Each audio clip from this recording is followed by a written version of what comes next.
প্রতিদিন রাতে খুশি হয়ে একটা পাগলা দোয়া করে, গত কয়েক বছর ধরে এই দোয়াটা করছে, অনেক বছরের দোয়া। আমি জানি কোনোদিন এই দোয়াটা কবুল হবে না। সৈয়দনা মুসা বললেন, কি দোয়া? সৈয়দনা মুসা আলাইহিস সালাম আল্লাহরে বললেন, আল্লাহ মাইয়াকুনু জালিসি ইয়াউমাল কিয়ামা, কিয়ামতের দিন আমার সাথী কে হবে? আল্লাহ বললেন, সাহিবুকা ফিল জান্নাতি জাজ্জার, কিয়ামতের দিন তোমার সাথী হবে একজন কসাই। কে হবে? জোরে বলেন না।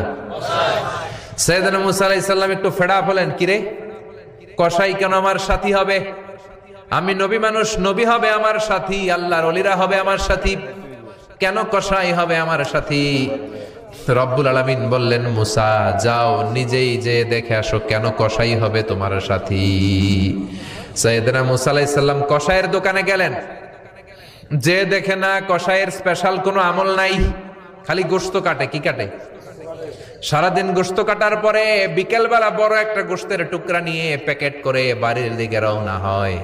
সাইয়েদনা মুসা আলাইহিস সালাম তিনিও কসাইয়ের পেছনে পেছনে ছদ্মবেশে রওনা হয়ে যায়। কসাই বাড়িতে ঢোকার পরে সাইয়েদনা মুসা আলাইহিস সালাম দরজায় নক করতে লাগলেন।